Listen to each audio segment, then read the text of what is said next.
प्रभु जैसा आप बता रहे थे कि फिजिकली होना जरूरी नहीं होता उसमें भक्ति के लिए, तो लेकिन प्रैक्टिकल लाइफ में तो ऐसा होता है कि जब हम मंदिर जाते हैं या किसी साधु संगत में रहते हैं तो वहाँ पे विचार कुछ और होते हैं।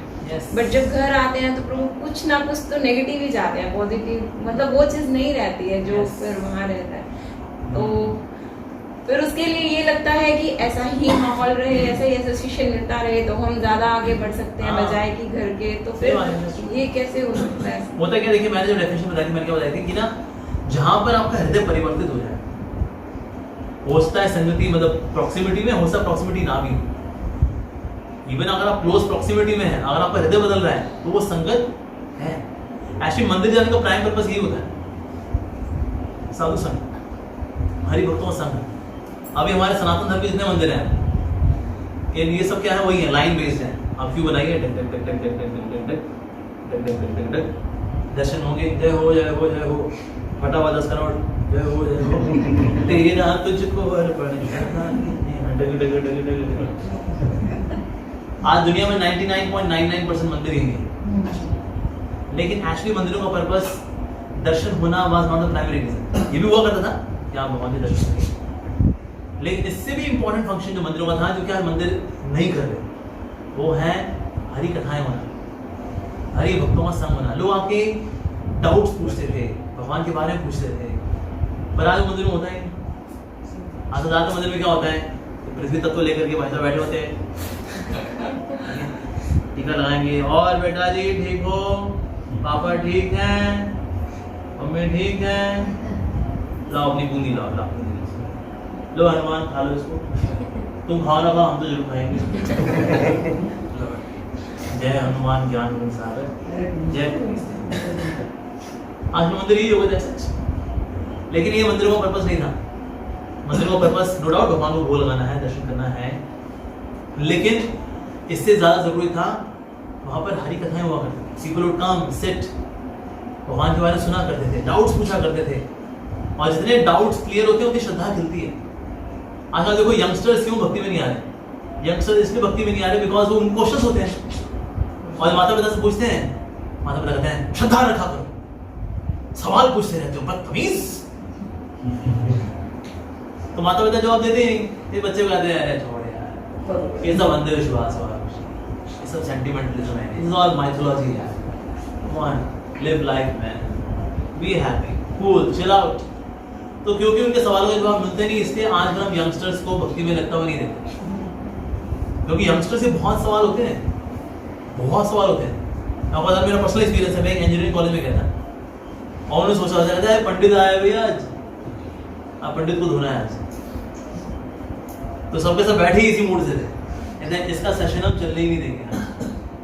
अब इंजीनियरिंग के स्टूडेंट है भाई, सबके सब अभी 13वीं लोग हैं, और ये है कौन सा, एनएसयूटी। एनएसयूटी जो है ये इंडिया के टॉप 10 कॉलेज में आता है, इंजीनियरिंग कॉलेज। तो ये इसमें जो आते हैं मतलब ये यहाँ के सब जीनियस होते हैं, तो सब बैठे इसी मूड से देखे थे, आज तो बाबा जी का सेशन हम पढ़ने नहीं देंगे। तो मैं अपनी पावरपॉइंट स्लाइड लेके गया था, नहीं पढ़ने थे, सवाल सर, क्वेश्चन सर, हमारे सवाल का जवाब देंगे सर, सर ऐसे कैसे सर, अरे वैसे कैसे सर, लेकिन सर लॉ ऑफ थर्मोडायनामिक्स में तो बताया गया this is that that that that. अभी मैं भी साइंस साइड का, मैं बीटेक को पता नहीं था, तो इंजीनियर से पढ़े, तो फिर मैंने भी सारे मैं जवाब देता रहा, दिस दैट दैट। सर ये आप बोल रहे sir everything is for God, ये सर न्यूक्लियर एनर्जी को भगवान की सेवा में कैसे लगाएंगे? अब देखो फंसा देंगे न्यूक्लियर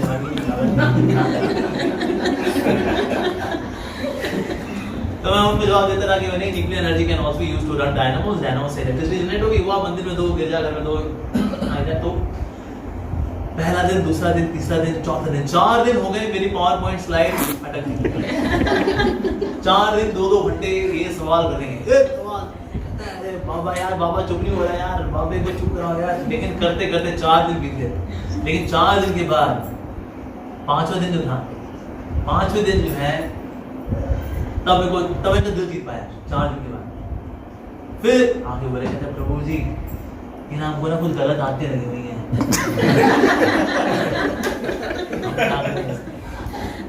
नहीं पहले 4 दिन अरे सवालों की बौछार, यानी यंगस्टर्स के अंदर भक्ति का भाव होता है। और आज भी वो जो स्टूडेंट्स हैं फर्स्ट ईयर के, today now they have passed out, even today they are chanting Hare Krishna, क्योंकि वो सेशन में उनके क्वेश्चंस की जो बाढ़ थी मैंने सारे आंसर करवाए भगवान की दया से। Now they are chanting Hare Krishna, even 4 साल बाद इंजीनियरिंग पास करने के बाद भी आज भी आते हैं प्रभु जी, they are doing it nicely. पर क्योंकि उनके सवालों के जवाब नहीं मिलते तो इसलिए यंगस्टर्स यहाँ पे भक्ति में नहीं आते। वहाँ जब तक ज्योतिष के बारे में तो लोग पूछते हैं, ज्योतिष पूछेंगे कि हमारे यहाँ ये नंबर क्यों नहीं आ रहे हैं, ये शनि की महादशा चल रही है लड़के के ऊपर, ये 7.5 चल रही है उसके ऊपर, राहु सर पे बैठा है इसके। हाँ तो इसीलिए तो दैट हाँ बस तो इसलिए क्योंकि हम उनके सवालों के जवाब नहीं दे रहे तो इसलिए यंगस्टर्स आज नहीं आते। अब जो बूढ़े क्यों आते हैं तो बूढ़ों कहते हैं हमारे को सवाल जवाब नहीं है जी। अब ये है जो पाप किए जिंदगी भर हम तो धोने के लिए आते हैं बस, हमको कोई सवाल जवाब नहीं है। तो इसलिए प्रवचन में ज्यादातर बूढ़े बुजुर्ग आते हैं, उनको चाहे समझ में कुछ आए ना आए, कहता है कोई नहीं बैठे रहो, आप बाद में प्रसाद मिल रहा है वो असली माल है। बाबा जी के प्रवचन के बाद असली माल तो वही है। तो समझ में आ रहा है आपको हैं? इसे प्रवचन में ज्यादातर बुजुर्ग लोग आते हैं, क्यों? जवान लोग बड़े कम आते हैं क्योंकि उनको पता है अरे यहाँ कोई जवाब सब बुजुर्गों के लिए होता है जो किसी काम के लिए रहते हैं, जिनका अगला पिछला कुछ नहीं था। बचा जाओ जाओ बैठो जाओ, हम शॉपिंग करके आ रहे हैं, आपका हो जाए ढोल पीटने वाला जब काम नाम हो जाए ना आप लोगों का घंटा वंटा पीटने का, हमको मिस कॉल दे देना, मार्केट से आके आपको पिक करके ले जाए। तो ये इमेज इसलिए होगी, रीजन बीइंग जो टेम्पल्स के अंदर जो एजुकेशन के जो बात थी वो अब नहीं, वो खत्म। इसलिए लोग चले जाते हैं, कोई इच्छा पूरी करनी है तो चले जाते हैं प्रभु के दर्शन कराते हैं, प्रभु लड़की दिला दो, मैं मांगलिक हूँ, मांगलिक लड़की नहीं मिलती, प्रभु मेरी इच्छा पूरी कर दो, प्रभु प्रमोशन नहीं हो रही, 3 लड़कियां हो गई, लड़का नहीं हो रहा, बस ये सब इच्छाएं निकल जाते हैं। So it becomes very ritualistic than being spiritualistic. तो ये प्राइमरी पर्पस है साधु संघ में, यानी साधु संघ करने का। तो ये साधु संघ करने के तो हमने देख ली पॉजिटिव एस्पेक्ट्स, ना करने के नेगेटिव एस्पेक्ट्स क्या होते हैं? ना नहीं तो इसीलिए तो आप बाहर लोगों की जिंदगी देख लो, बाहर लोगों की जिंदगी क्या है, इतनी खोखली जिंदगी, माय गॉड। ये पैसे वाले लोगों के पास मैंने देखा, मैं तो काम किया है ना टॉप नॉच लोगों के साथ, मैं was working as software engineer, मैंने अब बढ़िया बड़े लोगों के साथ काम किया है, CEO, CFO, board of directors, champion लोग हैं और इतने भूखे हुए लोग हैं, पैसा बहुत है इनके पास, तो उस पैसे करते क्या है, अच्छी क्वालिटी की दारू पीते हैं। एयरपोर्ट आते हैं, एयरपोर्ट में जो गलियारा आता है दारू वाला, वहाँ शॉपिंग करेंगे, ये कितने की है, 1.5 लाख, दे दीजिए, इसका पैकेज 1.5 करोड़ का है, उसके लिए 1.5 लाख की दारू खरीदना तो बड़ी बात ये कर रहे हैं।